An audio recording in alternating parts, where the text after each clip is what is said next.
അമ്മയ്ക്കും തിരുകുമാരനും 1000 നന്ദി. ഇന്ന് ഞാനിവിടെ നിൽക്കാൻ കാരണം എൻ്റെ അമ്മ മാതാവ് മാത്രമാണ്. കാര്യം എൻ്റെ പേര് ശരത്ലാൽ. ഞാൻ കായംകുളം പുതുപ്പള്ളിയിൽ നിന്നും വരുന്നു. ഞാൻ 5 വർഷക്കാലമായി ഒരു ജോലിക്ക് വേണ്ടി കഷ്ടപ്പെടുകയായിരുന്നു. അല്ലെങ്കിൽ എനിക്ക് നഷ്ടപ്പെട്ടു പോയിട്ടുള്ള ഒരുപാട് കാര്യങ്ങളുണ്ട്. അതായത് 2023 ഞാൻ വന്ന് ലാസ്റ്റ് ജോലിക്ക് വേണ്ടി ശ്രമിച്ചുകൊണ്ടിരുന്നു. ഞാൻ +2 കഴിഞ്ഞ് ITI കഴിഞ്ഞു. അതിനുശേഷം ഗവൺമെൻറ് ജോലി, അതായത് ആർമി ഫോഴ്സുകളിലേക്ക് ട്രെയിനിങ് ചെയ്തുകൊണ്ടിരിക്കുകയായിരുന്നു. ട്രെയിനിങ് ചെയ്തു. അതിൽ എല്ലാ ഭാഗങ്ങളിലും ഞാൻ പാസ്സായി. പക്ഷേ അതിൽ എന്നെ വീഴ്ത്തിക്കളയുകയാണ് ചെയ്തത്. ഒരുപാട് ഘട്ടങ്ങളിൽ ഞാൻ വീണു പോവുകയാണ് ചെയ്തത്. അവസാന പ്രതീക്ഷയെ എനിക്ക് ഒന്നുമില്ല, ഞാൻ ഇനി മുന്നോട്ടൊന്നുമില്ല എന്നുള്ള രീതിയിൽ മുന്നോട്ട് പൊയ്ക്കൊണ്ടിരിക്കുന്ന കാലത്ത് എൻ്റെ അമ്മ ഇവിടെ വന്ന് ഉടമ്പടി എടുത്തിരുന്നു. അമ്മ ഉടമ്പടി എടുത്തതിൻ്റെ ഫലമായിട്ടാണ് ഞാനിവിടെ വരുന്നത്. 2024 മെയ് മാസം 12-ാം തീയതിയാണ് ഞാനിവിടെ വന്ന് ഉടമ്പടി എടുക്കുന്നത്. ആ ഉടമ്പടി എടുക്കാൻ ഇവിടെ വന്നതിൻ്റെ അന്ന് തന്നെ എനിക്കതിൻ്റെ ഒരു വൈബ്രേഷൻ എൻ്റെ ശരീരത്തിലുണ്ടായി. അതിൽ കൃത്യം ഞാനിവിടെ വന്ന് ഉടമ്പടി എടുത്ത് തിരിച്ചിറങ്ങാൻ നേരം തിരുവചനം അമ്മയുടെ കയ്യിൽ നിന്ന് മേടിച്ച് തിരുവചനം എടുത്ത് വായിച്ചു. അതാണ് എന്നെ ഏറ്റവും കൂടുതൽ ഇവിടെ സ്പർശിച്ച് നിർത്തിയത്. ഏഷ്യ 49:15. മുല കുടിക്കാൻ കുഞ്ഞിനെ അമ്മയ്ക്ക് മറക്കാനാകുമോ? പെറ്റമ്മയ്ക്ക് പുത്രനെ മറക്കാനാകുമോ? അവൾ മറന്നാലും ഞാൻ നിന്നെ മറക്കുകയില്ല എന്ന വചനം, ആ വചനത്തിൻ്റെ ബലത്തിലാണ് ഞാൻ മുന്നോട്ട് പോയത്. അങ്ങനെ എൻ്റെ 2024 ഫിസിക്കൽ ടെസ്റ്റ് എക്സാമിനേഷനിൽ പോയി. ഫിസിക്കൽ ടെസ്റ്റിന് വേണ്ടി ഞാൻ പ്രിപ്പയർ ചെയ്തു. അതിൻ്റെ ഇടയ്ക്ക് ഒരുപാട് തടസ്സങ്ങളുണ്ടായി, ഒരുപാട് സഹനങ്ങളുണ്ടായി. അമ്മ എന്നെ പിടിച്ചു നിർത്തി എല്ലായിടത്തും. എനിക്ക് ആ അത്ഭുതകരമായിട്ടുള്ളതെന്ന് പറഞ്ഞാൽ, ഞാൻ ഫിസിക്കലിന് ചെന്ന് ആദ്യമായിട്ട് എനിക്ക് റീമെഡിക്കൽ അടിച്ചു. ഞാൻ ഇവിടെ വന്നു അച്ഛനെ കാണാൻ വേണ്ടി വന്നു. അച്ഛനെ കാണാൻ വന്നപ്പോൾ ഞായറാഴ്ചയാണ്, അച്ഛനെ കാണാൻ പറ്റില്ല, അച്ഛനില്ല എന്ന് പറഞ്ഞു. ഞാൻ അമ്മയോട് ചോദിച്ചു, അമ്മേ ഇത്രയും കഷ്ടപ്പെട്ട് ഞാനിവിടെ വരെ വന്നിട്ട് അച്ഛനെ ഒന്ന് കാണാൻ പറ്റിയില്ലല്ലോ. ഞാൻ അമ്മയോട് ചോദിച്ചപ്പോൾ അമ്മ പറഞ്ഞു, നമുക്ക് ഒന്ന് കയറി കാണാം, ചോദിക്കാം. ഞാൻ അകത്ത് കയറി ചോദിച്ചപ്പോൾ വേറൊരു അച്ഛൻ വരും, നിന്നെ ബ്ലെസ് ചെയ്ത് മേടിച്ച് പൊക്കോളാൻ പറഞ്ഞു. ഞാൻ അവിടെ നിന്നു. അച്ഛൻ വന്നു, എൻ്റെ തലയിൽ തൊട്ട് പ്രാർത്ഥിച്ചു. എന്നിട്ട് അച്ഛൻ പറഞ്ഞു, വന്ന് സാക്ഷ്യം പറഞ്ഞേക്കണം. അതെൻ്റെ മനസ്സിൽ നല്ല രീതിയിൽ സ്പർശിച്ചു. ഞാൻ അവിടെ പോയി മെഡിക്കലിന് പോയപ്പോൾ അവിടെ ഭയങ്കര ടർഫായിരുന്നു. എല്ലാ ആൾക്കാരും ഭയങ്കരമായിട്ട് വാശിയിലും കാര്യങ്ങളൊക്കെ ആയിട്ട് അങ്ങോട്ടും ഇങ്ങോട്ടും ഇട്ട് ഓടിക്കൽ, നമ്മളെ അലട്ടുന്ന ഒരു സിറ്റുവേഷനായിരുന്നു. ഞാൻ അവിടെ നിന്ന് അമ്മേ, ഞാൻ ഒരൊറ്റ വചനത്തിൽ ഇങ്ങനെ പ്രാർത്ഥിച്ചുകൊണ്ടേയിരുന്നു. മനുഷ്യർക്ക് അസാധ്യമായത് ദൈവത്തിന് സാധ്യമാണ്. ഞാൻ എഴുതി പ്രാർത്ഥിച്ചുകൊണ്ടേയിരുന്നു. അപ്പോൾ അവിടെ നിന്ന് ഒരാൾ വന്നിരുന്ന് എന്നോട് ചോദിച്ചു, നീ എന്താണ് എംബോസിഷൻ എഴുതി കളിക്കുവാണോന്ന് ഒരാൾ വന്നിരുന്ന് ഇങ്ങനെ ചോദിക്കുക. ഞാൻ സത്യം പറഞ്ഞാൽ ഞാൻ പറഞ്ഞു, ഞാൻ പ്രാർത്ഥിച്ചു കൊണ്ടിരിക്കുകയാണ്, എൻ്റെ പ്രാർത്ഥന അമ്മ കേൾക്കും എന്ന വിശ്വാസത്തിൽ ഞാൻ വീണ്ടും എഴുതി പ്രാർത്ഥിച്ചു കൊണ്ടേയിരുന്നു.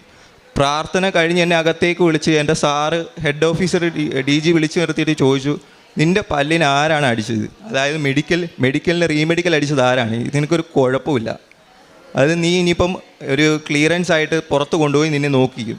ആ നോക്കുന്ന സമയത്ത് നിനക്ക് വല്ല കുഴപ്പമുണ്ടെങ്കിലേ ഉള്ളൂ. അത് ഞാൻ ചെക്ക് ചെയ്തപ്പോഴും ഡെൻ്റലിൽ ഒരു കുഴപ്പമില്ല. നിനക്ക് മെഡിക്കൽ ക്ലിയർ ചെയ്യാൻ കഴിയും, ഉറപ്പായും ക്ലിയർ ആവും. അത് കഴിയുമ്പോൾ ഈ പല്ലങ്ങ് എടുത്ത് കളഞ്ഞേക്കണം. അങ്ങനെ ഞാൻ ഇവിടെ വന്ന് പല്ല് മെഡിക്കൽ ക്ലിയർ ചെയ്തതിന് ശേഷം ഇവിടെ വന്നു കഴിഞ്ഞപ്പം അമ്മ ഇവിടെ നിന്ന് ഞാൻ സത്യം പറഞ്ഞാൽ കരഞ്ഞുകൊണ്ടാണ് നിൽക്കുന്നത്. കാര്യം എന്ന് പറഞ്ഞാൽ ഞാൻ ക്ലിയർ ചെയ്യുമെന്ന് ഞാൻ പ്രതീക്ഷയല്ല. കാര്യം അവിടെ ചെന്ന് ആർക്കുമില്ല. 24 പേര് പോയതിൽ ആകെപ്പാട് 4 പേരാണ് മെഡിക്കൽ ക്ലിയർ ചെയ്തത്. അത്രയ്ക്ക് ഹാർഡായിരുന്നു മെഡിക്കൽ. അതുപോലെ തന്നെ ആയിരുന്നു ഫിസിക്കലും, ഭയങ്കര പാടായിരുന്നു. അത് അമ്മ മാതാവിൻ്റെ ശക്തി കൊണ്ട് മാത്രം ഞാൻ പാസ്സായത്.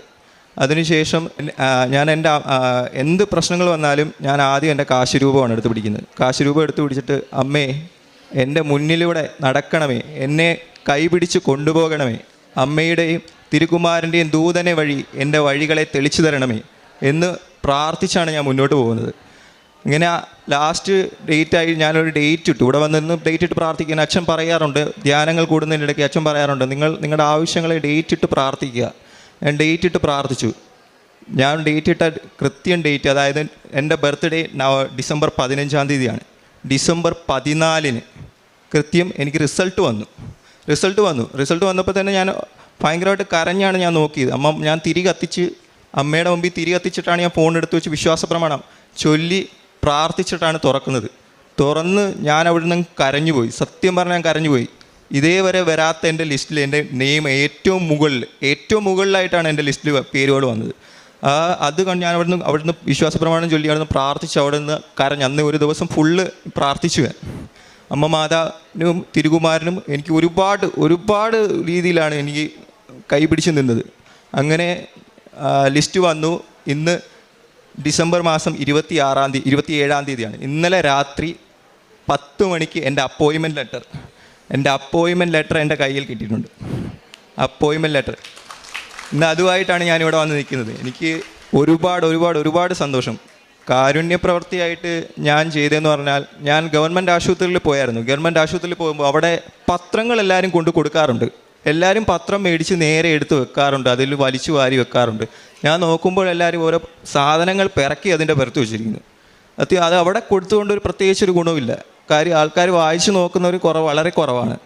പുറത്ത് വന്ന് നമ്മൾ ആൾക്കാരുമായിട്ട് സംസാരിക്കണം. പുറത്ത് വന്ന് ആൾക്കാരുമായിട്ട് സംസാരിച്ച് അവർക്ക് കൊടുക്കുമ്പോൾ അവരതെടുത്തുകൊണ്ട് പോയി അവർ വായിക്കും, മറ്റുള്ളവർക്ക് കൊടുക്കും. എന്നാൽ ആശുപത്രികളിൽ കുറച്ച് നേരമൊക്കെ വായിക്കും. അത് കഴിഞ്ഞ് പിന്നെ അവരെടുത്ത് നേരെ എടുത്ത് എന്തെങ്കിലുമൊക്കെ സാധനങ്ങൾ ഒന്നിച്ച് ഔട്ടുപൊറ്റ കിടന്ന് കണ്ടിട്ടുണ്ട്. വിഷമം തോന്നിയിട്ടുണ്ട്. പിന്നെ പൊതിച്ചോറുമായിട്ട് ഗവൺമെൻറ് ആശുപത്രിയിൽ ചെന്നപ്പോൾ ഒരു അനുഭവം ഉണ്ടായെന്ന് പറഞ്ഞാൽ കയറ്റി വിടത്തില്ല. പുറത്തുനിന്നുള്ള ഭക്ഷണങ്ങളൊന്നും അവരകത്തോട്ട് കയറ്റി വിടത്തില്ല. അങ്ങനൊരു വിഷമം ഉണ്ടായി. ഞാനങ്ങനെ പ്രാർത്ഥിച്ച് നമ്മൾ കെട്ടി ഇവിടുന്ന് കൊണ്ടുപോകുന്നതല്ലേ, കഷ്ടപ്പെട്ട് നമ്മൾ പ്രാർത്ഥിച്ച് ദൈവത്തിന് ആർക്കാണോ വേണ്ടത് അവർക്ക് വേണ്ടി കൊണ്ടുപോകുന്നതല്ലേ. അപ്പോൾ പുറത്ത് വന്ന് നിൽക്കുമ്പം വിശപ്പുള്ളവർ തനിയെ എൻ്റെ അടുത്ത് വന്ന് മേടിച്ചുകൊണ്ട് പോയ ചരിത്രമുണ്ട്. കാര്യം ഒരു പിടി ചോറ് കിട്ടുമോ എന്ന് ചോദിച്ച് വന്ന് മേടിച്ചുകൊണ്ട് പോയിട്ടുണ്ട്. അത്രയ്ക്ക് എനിക്ക് സത്യം പറഞ്ഞാൽ സന്തോഷമാണ് തോന്നിയിട്ടുള്ളത്. കാര്യം വിശക്കുന്നവനാണ് ഒരു പിടി ചോറ് കൊടുക്കേണ്ടത്. അല്ലാതെ നമ്മൾ വീട്ടിൽ ആശുപത്രി ഇരിക്കുന്ന ആൾക്കാർക്ക് ചോറ് കൊണ്ടുപോയി കൊടുത്ത് അവർ വീട്ടിൽ നിന്നും ചോറ് കൊണ്ടുവരും, നമ്മൾ കൊണ്ട് കൊടുക്കുമെന്നില്ല. പ്രത്യേകിച്ച് ഒരു കാര്യമില്ല അതിന്. അങ്ങനെ അമ്മയ്ക്കും തിരുകുമാരനും 1000 നന്ദി. എൻ്റെ അമ്മയാണ്. എൻ്റെ അമ്മയ്ക്ക് ഒരുപാട് അസുഖങ്ങളുള്ള വ്യക്തിയാണ്. അതായത് ശ്വാസകോശത്തിൽ ചുരുക്കം, യൂട്രസിൽ മുഴ, കാലിന് മുട്ടിന് തേയ്മാനമുള്ള വ്യക്തിയാണ്. ഇങ്ങനെ നിൽക്കുന്നത് തന്നെ അമ്മയുടെ ഒരു കൃപ കൊണ്ട് മാത്രമാണ്. ഞാൻ ഇവിടെ വന്ന് ഉടമ്പടി എടുത്തത് 2023 ആഗസ്റ്റ് മാസം 22-ാം തീയതിയാണ്. ഇവിടെ വന്ന് ഉടമ്പടി എടുത്ത് വീട്ടിൽ ചെന്നതിന് ശേഷം തൊട്ടാണ് എൻ്റെ ജീവിതത്തിനൊരു മാറ്റം ഉണ്ടായത്. എൻ്റെ രൂപം തന്നെ ഒരു വല്ലാത്ത ചെറുപ്പത്തിൽ കണ്ടതുപോലല്ല, കറുത്തു വാരി രോഗമായിട്ടാണ് ഞാൻ അമ്മയുടെ വാതിലിലോട്ട് വന്നത്. ഇവിടെ വന്ന് കണ്ടപ്പോൾ ഒരു സ്വർഗത്ത് വന്നതുപോലെ തന്നെ എനിക്ക് തോന്നി. അവിടുന്ന് തിരിച്ച് വീട്ടിൽ ചെന്ന് അന്ന് മുതൽ പ്രാർത്ഥനയും, ഇന്ന് വരെ പ്രാർത്ഥന മുടക്കിയിട്ടില്ല. എൻ്റെ മകൻ ഞാൻ പറയുന്നത് പോലെ തന്നെ എൻ്റെ മകൻ എൻ്റെ കൂടെ നിന്ന് പ്രാർത്ഥിക്കും. രാവിലെ ഫിസിക്കലിന് പോകുന്നതിന് മുമ്പ് 5:30 എന്ന് അടിക്കുന്ന ഒരു സമയമുണ്ടോ, അവൻ എഴുന്നേറ്റ് എൻ്റെ കൂടെ നിന്ന് പ്രാർത്ഥിക്കും. പ്രാർത്ഥിച്ചതിന് ശേഷം അമ്മ ബാക്കി പ്രാർത്ഥിക്കും, ഞാൻ പിന്നെ വന്ന് പ്രാർത്ഥിച്ചോളാം എന്ന് പറഞ്ഞാണ് പോകുന്നത്. ഞാൻ ജപമാല ജപിക്കും, ബൈബിൾ വായിക്കും. ഇതെല്ലാം കഴിഞ്ഞ് വരുമ്പോൾ തന്നെ 7:30 മണിയാവും. അത്രയും സമയം കഴിഞ്ഞതിന് ശേഷമേ എൻ്റെ ഭർത്താവിന് ഞാൻ ചായ പോലും ഇട്ട് കൊടുക്കത്തുള്ളൂ. വൈകുന്നേരത്തും അതുപോലെ തന്നെ 6:30 മണിയാവുമ്പോൾ എനിക്ക് പ്രാർത്ഥനയാണ് വലുത്. ഞാനൊരു ഹിന്ദുവാണ്. അമ്മ മാതാവിൻ്റെ അനുഗ്രഹം എൻ്റെ മരിച്ച് ഞാൻ മണ്ണിലോട് അടിയുന്നവരെയും ഈശോയും അമ്മ മാതാവിനെയും ഞാൻ മറക്കില്ല. എൻ്റെ മോന് BSFിൽ ജോലി കിട്ടിയെന്ന് എൻ്റെ മോന് ലിസ്റ്റിൽ പേര് വന്നപ്പോൾ അവൻ്റെ കരച്ചിൽ കണ്ട് എൻ്റെ പപ്പ ഇറങ്ങി ഓടി വന്ന്, അമ്മേ എൻ്റെ മോൻ എന്ത് പറ്റി? പപ്പ എനിക്ക് ജോലി തന്നത് അമ്മ മാതാവാണ്. അങ്ങനെ പറഞ്ഞ് എനിക്കൊന്നും പറയാനില്ല. എൻ്റെ മോന് ഈ ജോലി കിട്ടിയത് അമ്മ മാതാവ് ഈശോപ്പായി. എനിക്കിനി ഒരിക്കലും അമ്മ മാതാവിനെ മറക്കാനോ, ഞാൻ മരിച്ച് മണ്ണടിയുന്നവരെയും അമ്മ മാതാവാണ് എൻ്റെ ഏറ്റവും വലുത്.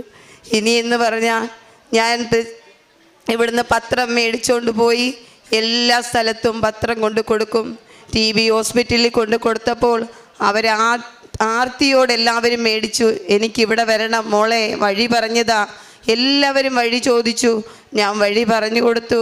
ഇവിടെ വരണം, സ്വർഗമാണ് ഇവിടെ വന്ന് ഈശോയെ അമ്മ മാതാവിനെയും കണ്ട് സന്തോഷിച്ച് പോണമെന്ന് എല്ലാവരോടും ഞാൻ പറഞ്ഞ് ഇവിടെ വന്ന് ഉടമ്പടി എടുത്താൽ അതിനുള്ള ഫലം ഞങ്ങൾക്ക് കിട്ടിയെന്നും ഞാൻ എല്ലാവരോടും വിളിച്ച് പറഞ്ഞിട്ടാണ് ഞാൻ ഇവിടെ വന്നിരിക്കുന്നത്. എനിക്ക് ഈ തിരുക്കുമാരനും അമ്മ മാതാവിനും തന്ന എൻ്റെ മോനെ ഉയർത്തിത്തന്ന എൻ്റെ കുടുംബത്തെ എല്ലാവരെയും, എൻ്റെ കൂടപ്പിറപ്പുകളെയും, എൻ്റെ ചേച്ചിയുടെ ഭർത്താവിന് വാൽവിൻ്റെ അസുഖമാണ്, അതും ഞാൻ നിയോഗത്തിൽ വെച്ചിട്ടുണ്ട്, അതും അമ്മ സാധിച്ചു തരും. എൻ്റെ രോഗങ്ങളെല്ലാം ഞാൻ അമ്മയുടെ മുമ്പിൽ സമർപ്പിച്ച് ഞാനിപ്പോൾ പ്രാർത്ഥിക്കുന്നു. ഈ ഒരു ഇത്രയും ആൾക്കാരുടെ മുന്നിൽ എനിക്കിത് പറയാൻ ധൈര്യം തന്ന അമ്മ മാതാവിനോടും തിരുക്കുമാരനും 1000 യെശയ്യാ പ്രവാചകൻ്റെ പുസ്തകം 49:15 മുല കുടിക്കുന്ന കുഞ്ഞിനെ അമ്മയ്ക്ക് മറക്കാനാവുമോ? പുത്രനോട് പെറ്റമ്മ കരുണ കാണിക്കാതിരിക്കുമോ? അവൾ നിന്നെ മറന്നാലും ഞാൻ നിന്നെ മറക്കുകയില്ല. ഇതാ ഞാൻ നിന്നെ എൻ്റെ ഉള്ളം കയ്യിൽ രേഖപ്പെടുത്തിയിരിക്കുന്നു. ശരത് ലാലും അമ്മയും തങ്ങൾക്ക് ഇന്നിവിടെ വന്ന് നിന്ന് ദൈവത്തെ മഹത്വപ്പെടുത്തുന്നതിനിടയായ അനുഭവങ്ങൾ പങ്കുവയ്ക്കുമ്പോൾ ദൈവം തങ്ങളുടെ ജീവിതത്തിൽ ഇടപെട്ടതുകൊണ്ട് മാത്രം തങ്ങൾക്ക് കിട്ടിയ, അതായത് തൻ്റെ മകന് ലഭിച്ച ജോലി 5 വർഷമായി ആ മകൻ ഇൻ്റർവ്യൂവും ഒക്കെ ആയിട്ട് റിട്ടേൺ എക്സാമും ഒക്കെ ആയിട്ട് അങ്ങനെ നടക്കുന്നു, ലിസ്റ്റിൽ പേര് വന്നു, എന്നാൽ വീണ്ടും തനിക്കത് നഷ്ടപ്പെട്ടു പോകുന്നു. പിന്നീട് എത്ര പേര് മെഡിക്കലിനുണ്ടായിരുന്നു, അതിലെത്ര പേരെയാണ് പറഞ്ഞു വിട്ടത്, എങ്ങനെ തനിക്ക് റീമെഡിക്കൽ പറഞ്ഞ തനിക്ക് വീണ്ടും അങ്ങനെയൊന്നുമില്ലാതെ തന്നെ തനിക്ക് എങ്ങനെയാണ് സെലക്ഷൻ ലഭിച്ചത്? ഇതൊക്കെയാണ് ചെറുപ്പക്കാരനായ ഈ മകനും തൻ്റെ അമ്മയോടൊത്ത് പറയുക.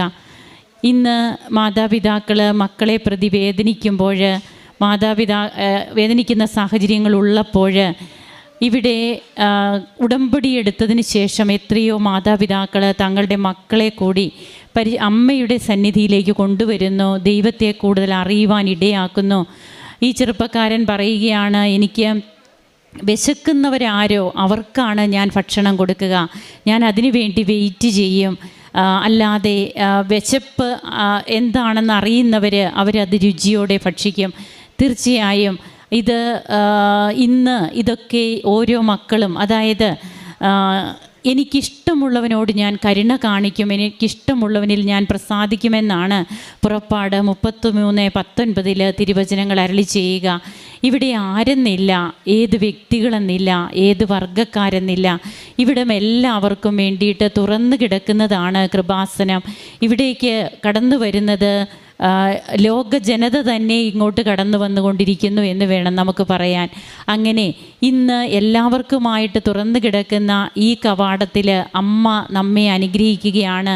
ഈശോയോട് പറഞ്ഞ് എല്ലാം നമുക്ക് വേണ്ടി നേടിത്തരികയാണ്. ഇത്രയേറെ ഒരു സൗഭാഗ്യകരമായ ഇങ്ങോട്ട് വന്നപ്പോഴേ എനിക്ക് സ്വർഗത്തിൻ്റെ പ്രതീതിയാണ് ഉണ്ടായതെന്ന് ഈ അമ്മയും നമ്മോട് പങ്കുവയ്ക്കുകയുണ്ടായി. അതായത് ഇതൊക്കെ അനുഭവിക്കണമെങ്കിൽ നമുക്ക് ഒരു